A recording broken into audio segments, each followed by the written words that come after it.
What's up, guys? This is Adam Gillespie with Rancid and Sweaty Calves coming at you with yet another video. Today I'll be covering a very simple article that I found on the HollywoodReporter.com. This was in regards to them, George Lucas and Kathleen Kennedy accepting a PGA Milestone Honor Award from Steven Spielberg. So, as you can tell here, George Lucas and Kathleen Kennedy accept Milestone PGA honor from Steven Spielberg. A producer never works alone. Okay, and right here, the duo accepted the Milestone Award for their frequent collaborator at Saturday's 33rd Producers Guild Award. Now, this wouldn't necessarily be a big deal to me, someone getting an award. It's like, oh, it's pretty stupid. It's not really that important. Oh, you got a shiny plaque. Congratulations. Now go do something, right? The thing I wanted to call attention to, though, was actually here down. So we got one speech from Kathleen Kennedy and one speech from George Lucas. So what I'm going to do is I'm going to actually show you what it is, the difference between Lucas and his style of doing things and Kathleen Kennedy and her politicized style of doing things. So here we have Lucas, right?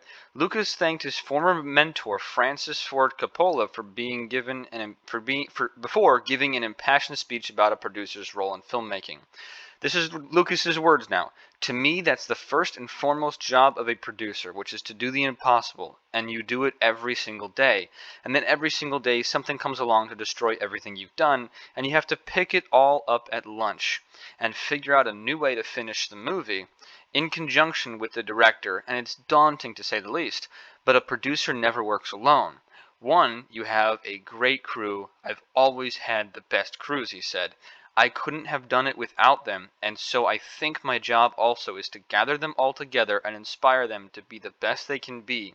So George Lucas's speech is pretty much just thanking everyone who worked on the project.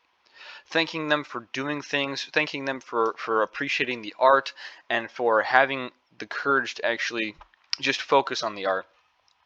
George Lucas's words were pretty much just, look, I appreciate every single person who did what they could. I appreciate the fact that we worked together and that we made this awesome story. And then you have right here Kathleen Kennedy in direct opposition to what George Lucas said. She says, in her and this is I'm going to read this whole paragraph. In her acceptance speech, Kennedy noted she met Spielberg and Lucas at the dawning of a new age for the film industry. She worked side by side through one revolution in our industry after another. Revolutions not only in the means of movie making and in the ways of movies we reach audiences, but also in the composition of our business, she said. As women, artists of color, LGBTQ, and differently labeled artists and producers have fought for and won a place at the table, propelling our community towards a more inclusive, diverse, richer, more sophisticated, and nuanced sense of our responsibilities for social, racial, and economic justice. There's no one that I would rather share this moment with than my friend, my mentor, and the greatest master Jedi of them all, George. So she does a bunch of grandstanding and pandering to a bunch of the so-called minority communities. And then she goes, oh yeah, and thank you, George.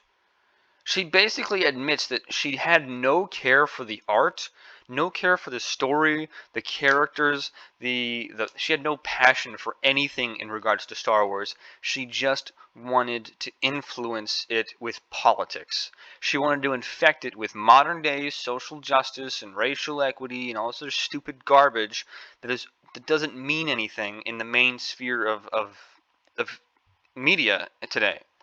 She focused on women and artists of color and LGBTQ plus people and differently labeled artists and producers. She didn't have any care for the actual story. She wanted to inject modern day social justice politics into it and force it to be something that it wasn't, that it never meant to be. It's really quite ridiculous. And you see the clear difference. Here George is just like, yeah, no, it's the job of a producer is to do the impossible and to do it every single day, and then every single day something comes along to destroy it, and that's exactly what happened with Star Wars. Kathleen Kennedy and Disney destroyed Star Wars, and George, I think, is trying to cue everyone into the fact that they did so. It really does break my heart to see just how poorly Star Wars has been handled, and to see George Lucas saying, you know what, I just like the fact that we were able to do what we did when I was working on this project. But to see where it is, it's not right. You know, Star Wars used to be the thing, and now it's just kind of bland. It's just another stupid sci-fi story that has been infected with modern-day politics, and you have Kathleen Kennedy and other producers at Disney to blame for that. And I do find that very disheartening. And I don't doubt that George Lucas finds that disheartening too, as well as lots of people who worked on Star Wars. Mark Hamill didn't like it, but I don't really care about what Mark Hamill thinks anymore since he supports the grooming of children. But but I just wanted to highlight those two different takes on how this works. You got one that is so infused with political ideology that she literally admits that she ruined the entire franchise for the sake of political diversity. And not even political diversity, but just like, oh, racial and sexual diversity and blah, blah, blah, blah, blah, and gay and blah, blah, blah, blah. Whereas you see George and he's just like, yeah, we focused on the story. And I love the fact that the story was what we had it as when we first made the movies. So big difference in how that works. One focuses on the story and making a good story first and foremost. The other focuses on injecting the story with politics and making it into something it never was.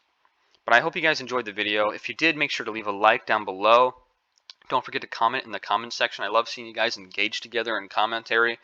Also, you can go ahead and subscribe if you haven't already. Don't forget to hit that bell notification icon because that'll inform you as to when I upload, since YouTube doesn't like to do that with its algorithm. And hey, follow me over on Rumble. I'm going to be uploading videos onto Rumble. Everything that I upload onto YouTube is going to be on Rumble. So if you guys would be willing to support me on Rumble, you can find me at Rancit, capital RANTSIT, no space. And everything that I got on YouTube is going on to Rumble. In the event that I do get kicked off of YouTube for saying things that YouTube doesn't like, that would be the only place that you can find me, because it's a much more free platform over on Rumble. That being said, though, I hope you guys have a great day and a great rest of the week.